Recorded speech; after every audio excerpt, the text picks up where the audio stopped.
तो उसकी ज़मीन जो है वो ग्रीन बेल्ट की बता रहे हैं कि, और जो उन्होंने हॉस्पिन का भी जो सर्टिफिकेट दिया है वो एक अलग एड्रेस का दिया है, थोड़ा लग रहा है। और जो मिसमैच हो रहे पूरे डॉक्यूमेंट से देखने पर, क्योंकि इन्होंने जो है अपना रजिस्ट्रेशन के समय जो किया था तो मूल दस्तावेजों के साथ साथ उन्होंने दिया था कि हम लोग ये अभी हम करा लेंगे करके।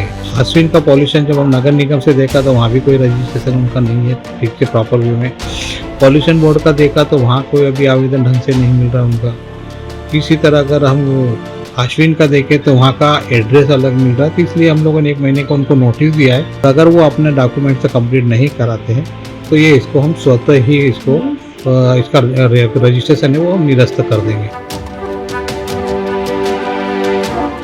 श्री राम अस्पताल के रजिस्ट्रेशन से खुला रजिस्ट्रेशन का बड़ा खेल। मंत्री कृपा से ग्रीन बेल्ट पर भी बना सकते हैं अस्पताल। आशा कार्यकर्ता रानू खानवे ने खुद को सर्जन बता फर्जी दस्तावेजों से खोल लिया अस्पताल। सीएमएचओ सहित अन्य विभाग दस्तावेज वेरीफाई भी नहीं कर पाए। रजिस्ट्रेशन से पहले कलेक्टर को की गई थी शिकायत। कलेक्टर को भी धोखे में रख सीएमएचओ ने जारी कर दिया सर्टिफिकेट। अब भी भगवान भरोसे चल रहा है मरीजों और प्रसूताओं का इलाज। श्री राम अस्पताल पर लगे सभी आरोप सीएमएचओ की ही जांच में सही पाए गए। पॉल्यूशन कंट्रोल बोर्ड नगर निगम सर्टिफिकेट से लेकर सीएमएचओ तक में लगाए छेड़छाड़ कर दस्तावेज। ये बात भी सीएमएचओ की जांच में डॉक्टर देवेंद्र मालवीय ने उजागर की। अब सीएमएचओ कह रहे हैं दस्तावेजों में गड़बड़ी मिली है, हमें अस्पताल ने वादा किया था दस्तावेज उपलब्ध करा देंगे, पर ऐसा कुछ हुआ नहीं। अब रजिस्ट्रेशन कैंसिल कर अस्पताल बंद करवाएंगे। सूत्र बता रहे हैं प्रदेश के एक कैबिनेट मंत्री के दबाव में रजिस्ट्रेशन दिया गया। एक तो उसकी ज़मीन जो है वो ग्रीन बेल्ट की बता रहे हैं कि, और जो उन्होंने हॉस्पिन का भी जो सर्टिफिकेट दिया है वो एक अलग एड्रेस का दिया है, थोड़ा लग रहा है।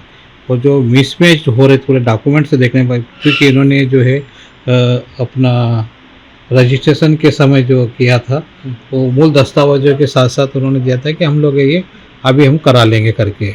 तो उस आधार पर किया था इनका रजिस्ट्रेशन। मगर हॉस्पिन का पॉल्यूशन जब हम नगर निगम से देखा तो वहाँ भी कोई रजिस्ट्रेशन उनका नहीं है ठीक से प्रॉपर वे में। पॉल्यूशन बोर्ड का देखा तो वहाँ कोई अभी आवेदन ढंग से नहीं मिल रहा उनका। इसी तरह अगर हम हॉस्पिन का देखें तो वहाँ का एड्रेस अलग मिल रहा है, तो इसलिए हम लोगों ने 1 महीने का उनको नोटिस दिया है। और नोटिस देने के बाद उनको कहा है कि अपना अस्पताल बंद कर लीजिए।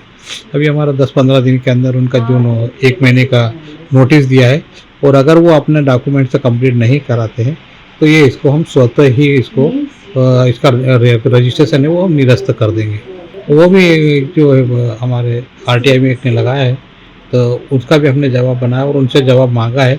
तो उनके जो कुछ लोगों के डॉक्यूमेंट से तो जेन्युइन आए हैं और कुछ ने एमएस सर्जरी लिखा है, तो बोले वो एमएस सर्जरी नहीं हूँ, मैं दूसरे डॉक्टर से हूँ। तो इस तरह से उनके आए, तो इसलिए हम लोग भी नोटिस देकर उनको कैंसिल भी कर रहा है रजिस्ट्रेशन।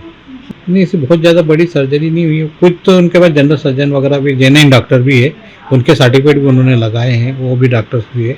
अगर कुछ उन्होंने ड्यूटी के लिए उन्होंने जरूर बीएमएस के लगाए हुए हैं, तो वो उनको हिदायत उसमें पकड़ में आया और उनको बोल दिया है और उनको नोटिस भी दे दिया गया कि आपके यहाँ जो बीएमएस या डॉक्टर अगर ड्यूटी करते हुए पाए गए या मिलते हैं तो आपके विरुद्ध सख्त कार्रवाई करेंगे। किस तरह की सख्त कार्रवाई करने? सख्त कार्रवाई की अभी हमारा सबसे पहला तो रजिस्ट्रेशन ही उनका कैंसिल किया जा रहा है, और बिना रजिस्ट्रेशन के अगर अस्पताल पाया गया तो फिर तो FIR दर्ज भी होगी इसके विरुद्ध।